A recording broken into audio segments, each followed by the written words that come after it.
25 acre एवढी मोठी शेती वाट्याला आली, पण खायचे वांदे झालेत.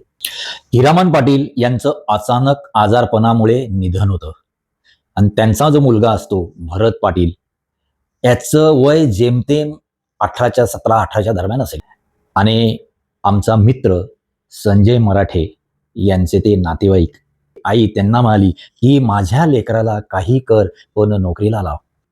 शिक्षण अजिबात जेमतेम 10वी झालेला तो भरत पाटील 25 एकर तर शेती आली, पण त्याच्यासाठी बी-बियाणे देखील नव्हतं. त्यांनी सांगितलं, की "मी शेती करा, पण नाही, की मला त्या मुलाला नोकरीला लाव, काही कर." असं करत आणि त्या संजय मराठेने सांगितलं, की "मी जास्तीत जास्त त्याला 1000-1500 ची नोकरी लावू शकतो."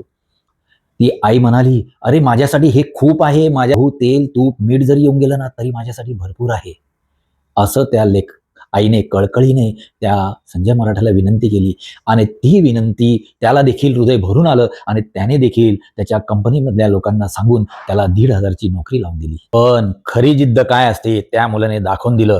त्या मुलाने जीव तोड मेहनत केली. सकाळची तो ड्युटी करायचा आणि त्याच्यानंतर 2 महिन्यानंतर त्याला जी 25 एकर शेती मिळाली होती, त्याचं त्याने सोनं करायला सुरुवात केली. हळू-हळू वर्षानुवर्ष पुढे गेली. भरत पाटीलची जे मुली आहेत, एक बी झालेली आहे, एक बँकेमध्ये मॅनेजर आहे.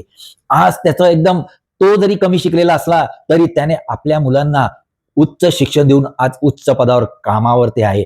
आज देखील शेती करत आहे आणि हे केवळ फक्त संजय मराठेमुळे. शेतीमध्ये आता जास्त काही उत्पन्न येत नाही, तर की तू एक काम कर, छोटी केळी असतात, वेलची केळी ती लाव.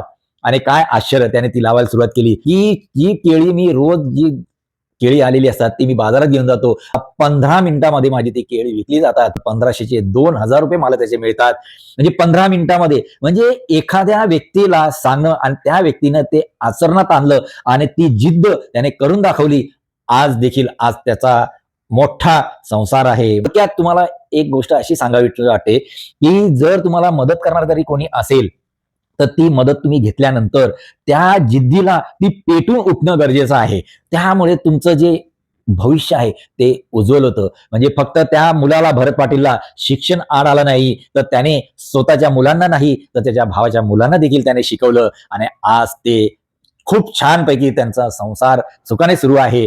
अशीच प्रेरणा प्रत्येकाला मिळाली पाहिजे. आपण म्हणतो, "अरे शिक्षण आहे, शिक्षण तर आवश्यकच आहे." पण शिक्षणाबरोबर जर जिद्द आणि तुमच्याकडे स्किल असेल आणि तुमची मेहनत करायची तयारी असेल, तर तुम्ही देखील भरत पाटील होऊ शकता.